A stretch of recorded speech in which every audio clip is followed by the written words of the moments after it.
আর এবার নজর রাখবো এসএসকেএমে। চিকিৎসা করাতে গিয়ে হেনস্থার শিকার হলেন এক রোগী। এসএসকেএমের এক চিকিৎসকের বিরুদ্ধে হেনস্থার অভিযোগ। ঢাকুরিয়ার বাসিন্দা সত্যরুদ্ধ বরুণ গোস্বামী আজ এসএসকেএম হাসপাতালে ইউএসজি করাতে যান এবং সেখানে গিয়ে তিনি হেনস্থার মুখে পড়েন, এমনটাই অভিযোগ করছেন ওই সত্যরুদ্ধ বৃদ্ধ। তিনি কি অভিযোগ করছেন, কি হয়েছিল আপনাদেরকে একবার শোনাবো।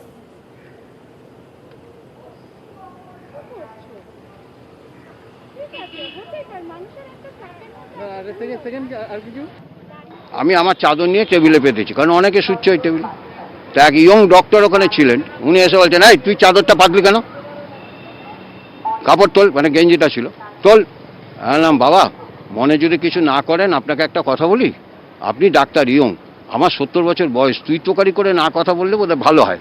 বল কি বললি, ভালো করে, যেটা আমার জায়গা আমি যা খুশি করবো বলে সবাইকে বলে, বার করে দে, পুলিশকে ডাক, পুলিশ তখন আমাদের কথা শুনবে, পুলিশকে ডাক, ডেকে বার করে দেয়।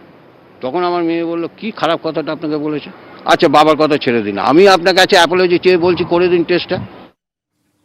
আমরা এই খবরে নজর রাখবো। তবে এই মুহূর্তে যোগী আদিত্যনাথ উত্তরপ্রদেশের মুখ্যমন্ত্রী, তিনি আউরিয়ার ঘটনা নিয়ে নিউজ 18 বাংলার মুখোমুখি। श्रमिक आया है, इनके साथ में जहां पर ये लोग आए हैं इनको सुरक्षित वापसी लाने, और ये निरंतर अभी चलेगा जी। तो मेरा ये मानना है कि जब तक प्रवासी कामगार और श्रमिक पूरी तरह सुरक्षित होकर के आ नहीं जाता है, सेटल नहीं हो जाता है, तब तक लॉकडाउन में किसी भी प्रकार की कोई शिथिलता देने में हम लोगों को कठिनाई होगी। अच्छा, हमने कुछ अपनी एक्टिविटीज प्रारंभ की हैं जी, कितनी शिथिलता दे सकते हैं इस पर हमारा मंथन चल रहा है। भारत सरकार की एडवाइजरी का या वहां से आने वाली गाइडलाइन का हमें इंतजार है।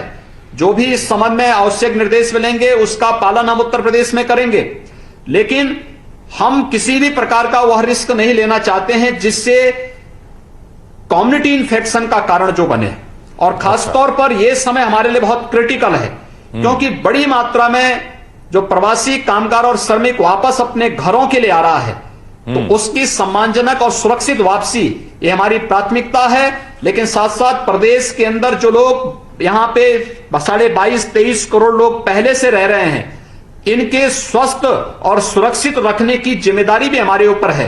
तो इन दोनों के साथ तालमेल बिठा करके हम कार्य कर रहे हैं। यानी जो आपकी बातों से लग रहा है वो ये जो बहुत क्रिटिकल समय जैसा आपने कहा, तो केंद्र सरकार के दिशा निर्देशों के इंतजार के बाद ही कुछ फैसला होगा। लेकिन आप मानते हैं कि यूपी में चुनौती बड़ी है क्योंकि लोग बाहर से आए हैं। अब ये जो बाहर से आए हैं, ये गांवों तक कोरोना ना फैले, उनको रोकने के लिए क्या किया जाएगा? गांव के बाहर क्वारंटीन सबको करना है क्या? उसमें कोई नियम बनाए जाएंगे? देखिए, सबसे बड़ी बात यह है, सबसे पहली बात तो यह है कि ये जितने प्रवासी कामगार और श्रमिक आए हैं, ये हमारे अपने लोग हैं जी, और ये हमारी अपनी ताकत है। इसलिए हम उसको किसी के साथ भी किसी का भी अनादर न हो, ये हमारी पहली प्राथमिकता है। ठीक। दूसरा, हम उन्हें लेकर के आ रहे हैं सुरक्षित रूप से। पहले जनपद में क्वारंटाइन सेंटर में उन्हें ले जा रहे हैं। क्वारंटाइन सेंटर में ले जाकर के वहां पे पूरा हेल्थ, उन्हें भोजन आदि की व्यवस्था देकर के उनकी व्यवस्था पहले की जा रही है। फिर क्वारंटाइन सेंटर से सुरक्षित अपने वाहनों से हम उन्हें होम क्वारंटाइन के लिए उनके गांव तक पहुंचा रहे हैं।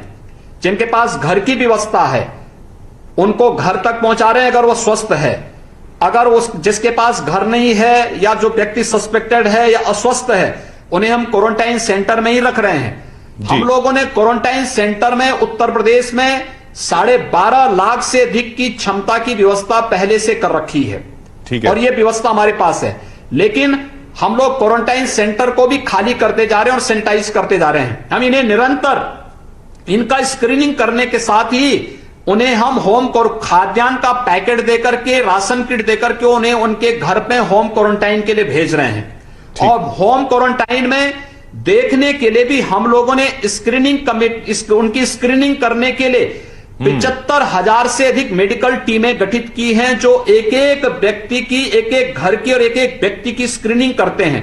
आप अनुमान करिए कि अब तक हमने 3.25 करोड़ से अधिक लोगों की स्क्रीनिंग की है उत्तर प्रदेश में, ऐसे लोगों की जो हॉटस्पॉट्स हैं और जो हमारे यहां माइग्रेंट लेबर आई हैं, इन सभी को लेकर के हमने की है। क्वारंटाइन सेंटर में जो लोग हमारे पास हैं, इन क्वारंटाइन सेंटर में रहने वाले लोगों की हम जांच कर रहे हैं पूल टेस्टिंग के माध्यम से। पहले 5-5 की पूल टेस्टिंग हमने यहां पर प्रारंभ की थी, यूपी ने पूल टेस्टिंग प्रारंभ की थी। देखिए, हमने टेस्टिंग की क्षमता को भारत सरकार के सहयोग से काफी बढ़ाया है। पहले हमारे पास केवल 50 टेस्ट करने की क्षमता थी, आज हमारे पास 5000 टेस्ट करने के लिए 26 लेबोरेटरी हमारे पास मौजूद है उत्तर प्रदेश के अंदर। हमने अब इस व्यवस्था को की है कि पहले हमने एक सैंपल लेते थे, उसका टेस्ट करते थे, बाद में हमने 5-5 की पूल टेस्टिंग शुरू की, अच्छे परिणाम आए। अब भारत सरकार ने हमें अनुमति दी है, हम 10-10 की पूल टेस्टिंग करने जा रहे हैं। हमारा प्रयास है कि अगले सप्ताह तक हम 10,000 टेस्टिंग की क्षमता प्रतिदिन करने जा रहे हैं। इसमें 5,000 हॉटस्पॉट्स के लिए होंगे और 5,000 माइग्रेंट जो लेबर हमारी आ रही है, इनको हम करेंगे। तो ये टेस्टिंग की क्षमता बढ़ा करके हम लोग अधिक से अधिक लोगों के उपचार की व्यवस्था करेंगे। इसके अलावा उत्तर प्रदेश ने, हमने अपने प्रदेश में कोविड के लेवल 1, लेवल 2, लेवल 3 के हॉस्पिटल की क्षमता बढ़ाई है। आज के दिन पर हमारे पास 55,000 से अधिक बेड हॉस्पिटल में मौजूद हैं। 75 के 75 जनपदों में ऑक्सीजन की सुविधा भी है और वेंटिलेटर की सुविधा भी हमारे पास आज के दिन पर है। इसलिए समस्या न उपचार की है न व्यवस्था की है, समस्या केवल लोग अपील पर ध्यान दें और सरकार की व्यवस्था के साथ सहयोग करेंगे तो कहीं किसी को हम कष्ट नहीं होने देंगे, समस्या कहीं नहीं आने देंगे।